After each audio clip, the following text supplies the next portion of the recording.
And what I want is for the child to feel heard enough that they can go, oh, this guy has just said sorry.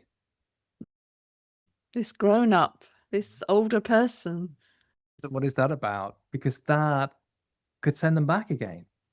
Just making the apology where you might not have had an adult, a male adult, or any, you can only speak from your own experience, making a real apology and a real repair and letting me know how they're going to make sure that they do everything they can for that not to happen again. Notice there's no promises that it won't, but doing Yeah. everything they can to make sure that it doesn't happen again.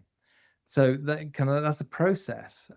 And as you were saying this, even before thinking about how we get them out, what's going on in my head is also something about, do you know what? It's just gone. Sorry, I'll It's come gone. back.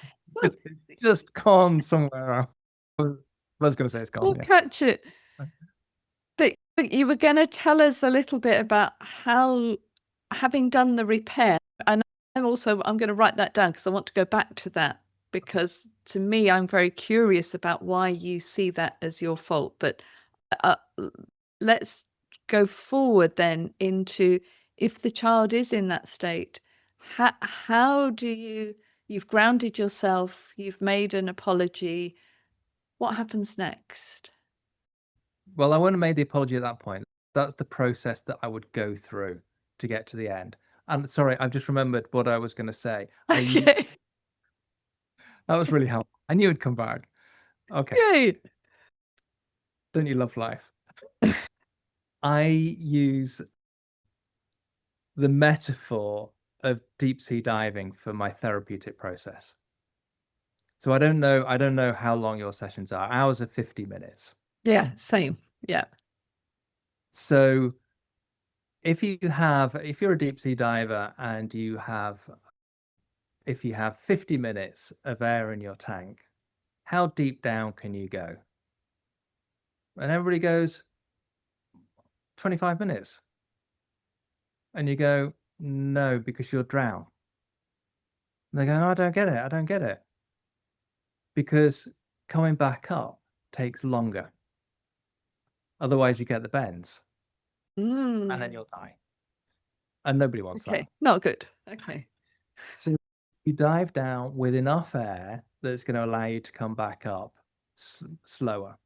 So actually, our sessions are like 20 minutes. We're deep diving for 20 minutes. If we're diving down later than that, we can't guarantee that child's not going to be flooded by their emotion. Yeah. So that might come to play in your question. Oh, I'm not sure that it's your fault, Tim, but just hold on to that. Well, Yeah. I've still got it written down. So then the question is, what happens? The child is completely gone. We know that they're being re-traumatized. We know that they're there in the there and then. We know that they should not be there. This is what our colleagues in other professions are going, you shouldn't be doing that. But that can happen in any profession to anybody. Yeah. At least we're Any prepared for it. Exactly. And trained for it, or have the support and the supervision and knowledge of ourselves. We are really able to receive that, even though it's hard. So for the children and adults that have gone into that situation where I've missed it, they describe it as being semi-aware that there is somebody else there. But they're so fixated on the thing that is terrifying that it's not solid enough. It's not real enough. It's not, it's over-focused by everything else that's going on. But the sense is being sucked back. That's quite something, being sucked back. So what is it that enables us to bring them back in that kind of way?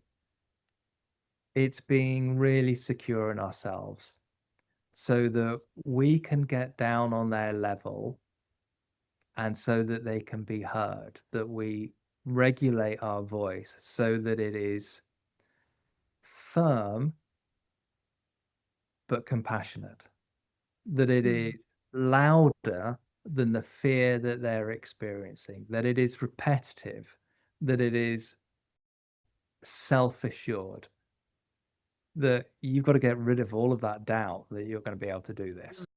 Because what are you going to do? If you work alone, what are going to get the parent? That could be traumatic as well. It could be traumatic for the parent or the carer, be traumatic for the child. If you leave them in that state, then they're abandoned as well. So we have to be able to be secure enough in ourselves that we can go, no, I've got this. I've got this. They've gone somewhere, but they can come back. And that can take a minute, 5 minutes can seem like an hour. Yeah. That's do a that kind of lot to slowly. hold. Just bringing them back, bringing them back. It's old stuff. That's old stuff. Come back to Tim. That's old stuff. Come back to Tim. But I heard the old stuff. So we're not saying just ignore the old stuff. No, but we're reshifting them from there and then by placing it. It's old stuff. Come back to me. You can process that when they're back online again.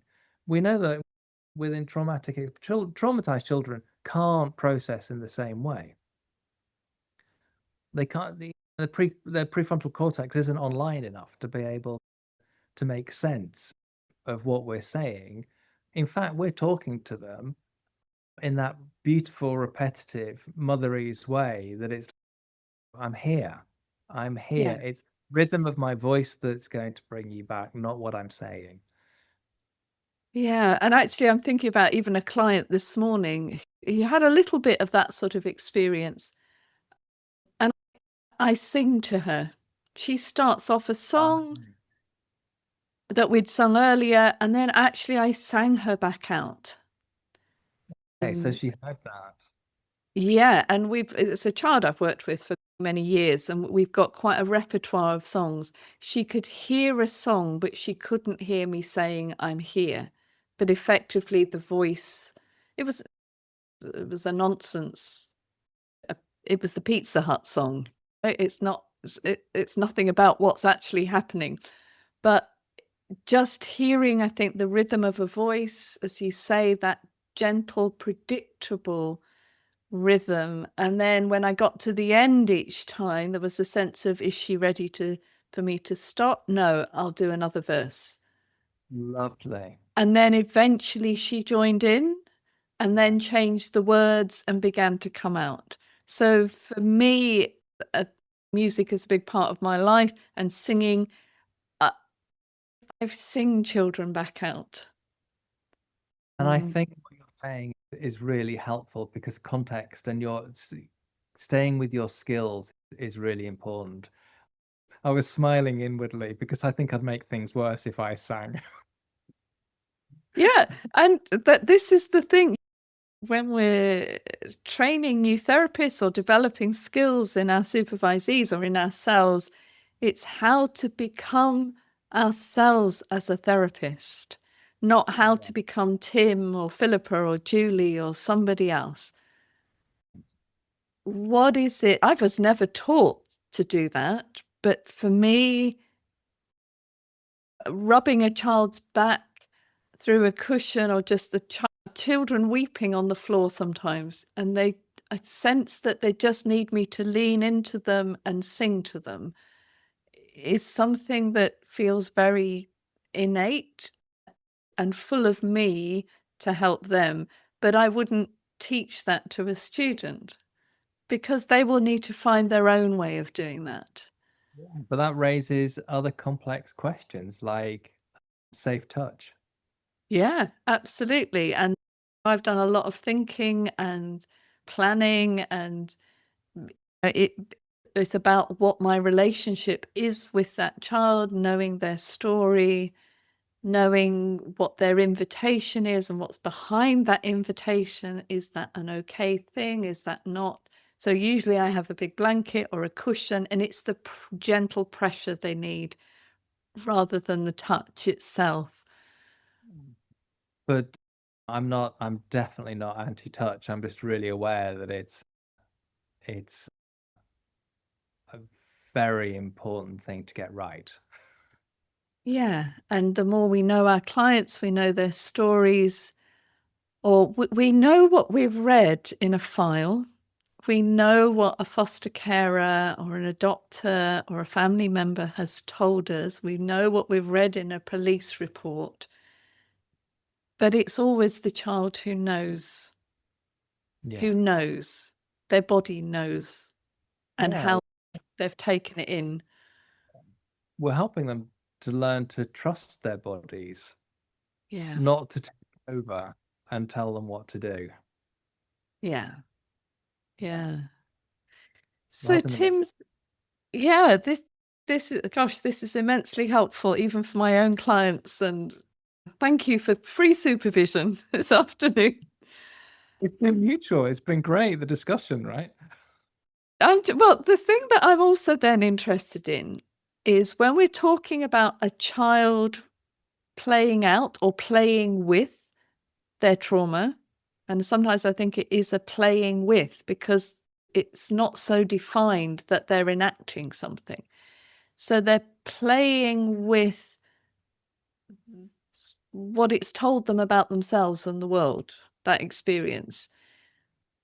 For me, with my clients in the past and present, there are clients, young people, little people, who play the sort of around the stuff of what's happened to them, but it's in a metaphor, it's in a role play, it's in a story about a koala going shopping that is not a real story. And Okay. so there's that. But then equally, very occasionally, there's a child who comes in, and I find often within the first 2 or 3 sessions, and it's almost like they sit down and read their file to me. This happened to me, then this happened, and then I did this, and then that happened, and then they did, and then the police came. And it's all in words, and there is no play or playfulness.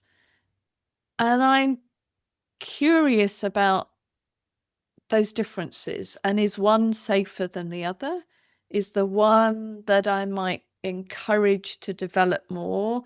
Are there some that I might pull away from? Your thoughts? Sorry to put you on the spot. No, okay. There's a lot there. So let's go with the koala story first, or Hmm. whatever it might A koala going shopping, let's say. be. Okay. That might be the child exploring and experimenting with different ways of communicating, and it might be absolutely valid. Might be absolutely valid and might be absolutely fine, and it might take us a while to make sense of what it is they're trying to say. Or it might be that's the safest place that they can be, and it helps them avoid everything else for the rest of the session. Although the koala could get into some fights along the way, and the Exactly. trauma could be in the action rather than in the nouns. Yeah.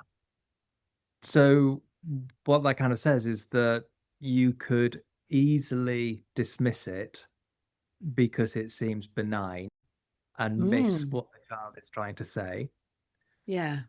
Or you could stay with it and it's the child being completely avoidant and not wanting to express anything else and looking for the safest metaphor or story that they can come up with. So I think that it's really hard because every therapist is going to deal with that slightly differently. But I would explore it with curiosity. So, like any story, whether it's a verbal story about a koala going shopping, I'd be looking, or whether it's playing out something where there's fewer words, I'll be exploring for the impact on the child, the resonance in the child. Mm. I'll be starting to look for what's coherent with the story and their body and their voice and their intonation and their volume and their eye contact and their ability to be able to be with you.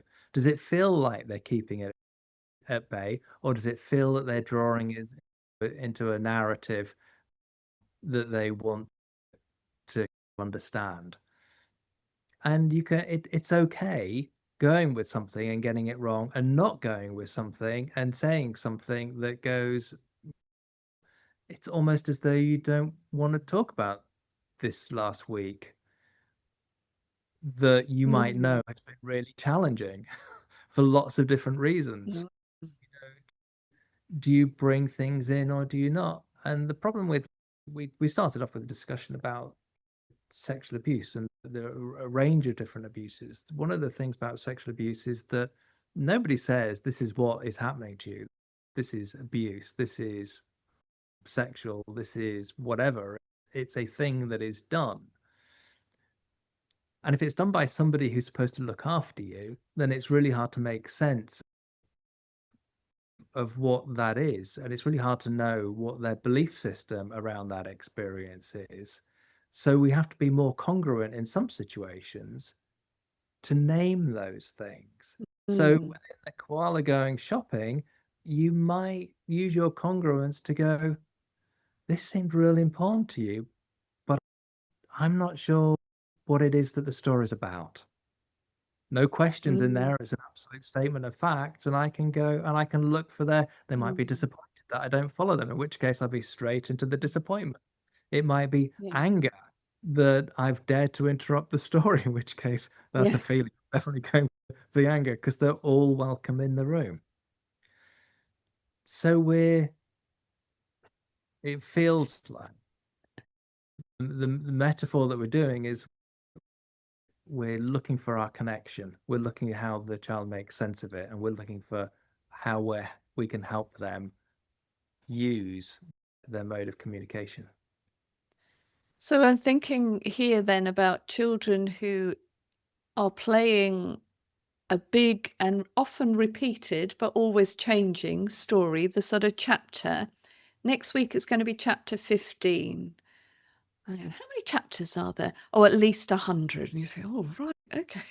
We've got a long way to go. But it's the same characters, the same setting, but different stuff happens every week. So for me, that's always a sign of that spiral that's not repeating a cycle, but there is always development. And somewhere there is sense in it. I have a sense of it being important to the child. I have a sense of the feelings in it, but I don't make sense of it. Okay. And that's my experience of being a teacher with 5, 6, 7-year-olds. They write what they call a story. There is a sense of a lot of stuff in it, but it doesn't coherently make sense. So I'm with a young child, I'm not looking for that sense.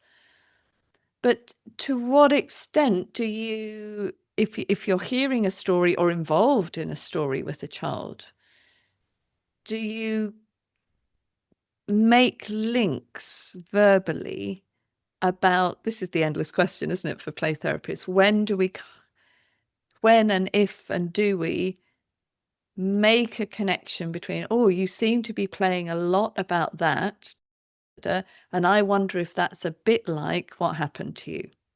That's very crude. I wouldn't put it as crudely as that, but do you do that? What are your thoughts around staying in the metaphor or coming out and going in and out? A lot of the classical literature is staying with the metaphor no matter what. I can hear a but coming. It's a bit like if you've got a, if you have a traumatic brain injury, you've got the choice of going to somebody that trained but hasn't updated their training since the 1950s, or whether you want to go to a neurosurgeon that is bang up to date. I kind of recognize they wouldn't have got to where they were if it wasn't for the work in the 1950s. But just because that's classic doesn't mean I'd want to have that done to my head. I'm not throwing classical play therapy out of the window. Absolutely not. is our foundation. But I think that what we can see with the information that we get from how trauma works, how trauma is stored in the body, how it cuts off your ability to be able to make sense of it or have a narrative about it or even have a memory about it, means that at some point we have to push those edges. I believe we have to push those Mhm. edges too. So, how would I do that? Similar to the example that you gave, but I think I'd be looking for something that was starting off as before that. Is there movement or are they stuck? If they're stuck, Yeah. it's this is really important, really. You can't move on from it. If you're stuck, it either means this is really hard and I'm working really hard to understand it and make sense of it and manage it, or it's just so tough without some extra support, I can't move on. Yeah. So the koala and the shopping and the 100 chapters feels like there's movement. It could be avoidance, but it feels like from what you're describing that there's enough agency for that child Yeah. moving. And you could poke the wound a little bit, make sure you dip your finger in some water and then in some salt and see what Yeah. happens. Yeah. Play with the edges because that's pushing the boundary of the window of tolerance as well. Because we're not saying you can't do it, but we're poking it a little bit and Yeah. testing response. And in the same way, if there is a child who's experienced something and there's no way that they can make sense of it, we are going to look for ways, I'm going to look for ways for sure, that enables them to question what is going on in their story and whether it equates to their life history. Mm. And one of the phrases I often use is, I wasn't there when you were real little. You Mm. were experiencing those things. Or when there was people that were acting like that koala or whatever Mm. you might use, which is giving them a really clear message that you can't know unless they start to tell you some stuff. Yeah. You're not telling them to. You're letting them quite clearly. It's congruent. I don't know. I wasn't there. Yeah. Oh, I wonder if I wonder if your sister would see the story in the same way. I wonder how Mm. your mom would view that story. Yeah. What would they have the koala do? What Are would they? weaving in the rest of the child's context. If that were Mm. happening when you were living at such and such, I wonder if the story would be different. So again, coming in and out of the metaphor, beginning to make connections for the child and for us and for their family, possibly between, say, what the koala is feeling and doing and experiencing. And that might be a little bit like when you were little, but I wasn't there. Yeah. And I've had clients really clear, no, you were not there. And all that stuff that's written in those papers is only a little bit. I've got it all in me. And I think, Love yes, that's giving tell me me. and again, wow, we started off with goosebumps and I'm ending with goosebumps. Yeah. Oh, it's a dangerous thing doing a podcast episode, Tim. So, Tim, we're coming towards the end of our time, and you have something to show me. Those that very few people are at the moment are watching on YouTube. I think most people are listening in their cars on their way to work or on the train. But Tim's holding up two books, newly published. Yeah. So So, we have one, yeah, tell us sorry. about your books, Tim. Okay. Originally, it was going to be one book, but it's been published as two. So the first one is Foundations, Trauma, and the Child's Voice in Sibling Relationships, with a subtitle of The Sibling Paradox. And the other is a trauma model for assessing siblings with the subtitle of The Sibling Paradox. So the sibling paradox, and we'll put links to these books onto all of our channels. Why the sibling paradox? My colleague and I, Norma Howes, who I've worked with since the 90s, we've had many conversations about our frustrations on how we work with children, particularly when they have siblings, and who a sibling is that child. And it got to the point where we were just moaning. And so we can't change anything by moaning. So we spent the last 7 years writing. And the sibling paradox, because there are so many assumptions that we make where there are equal and opposite answers, but we become binary and linear and polarized about how to address that. So the first book, The Foundations, Trauma and the Child's Voice, is creating a platform, a foundation like we were talking earlier, to be able to understand the importance of those relationships and how our own experience of sibling relationships can compound our view of making assessments. Sorry, I've got a phone to make through. That's really.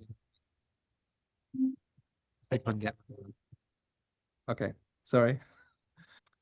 And the second book is actually an assessment model for helping work out whether children should be placed together or separately when they're siblings. So there's a seamless flow between the two. Yeah. And on the 13th. Tim and Norma, thank you so much for spending that 7 years and the many years before it of pondering and arguing and debating and getting frustrated, and for the energy and time you've put into those books and the love, I'm sure, that you have put into those books. And they have come to birth this week. So Tim, wonderful timing. We didn't plan that particularly, but wonderful timing. And I think you've touched on something there that could well make another episode of the podcast, is what is the impact on us? What is our experience, say, of being a sibling? I'm in a sibling group of 5, and I remained with my birth family and my birth siblings. So in a sense, a very simple set of siblings, no half siblings. But I bring that experience of siblinghood, is that a word? Siblingship? Sounds good. Into my work, inevitably. But it's, and you'll have your own experiences. And the same with trauma, working with trauma and neglect and early experiences. We all come into this work with how our bodies and minds and nervous systems have been created in our families, or the multiple families we grew up in or were grown in. As some of my clients talk about, I grew that child. I grew him. I think it's just such a wonderful way of describing parenting. I grew my child. How that impacts how we can be in the room, how we can be grounded or not grounded, what we miss, what we look out for, what we celebrate, and what we move towards and what we move away from. Tim, at some point we may well have you back to do episode 2. That would be absolutely fabulous. Oh, but for now, Tim, thank you so much for giving your time on a Thursday afternoon. Congratulations on your books. To listeners, thank you for listening. Please subscribe, tell your friends, tell your clients and their parents or the carers. And we look forward to another episode of Pondering Play and Therapy. Thanks, Tim. Thank you, Julie.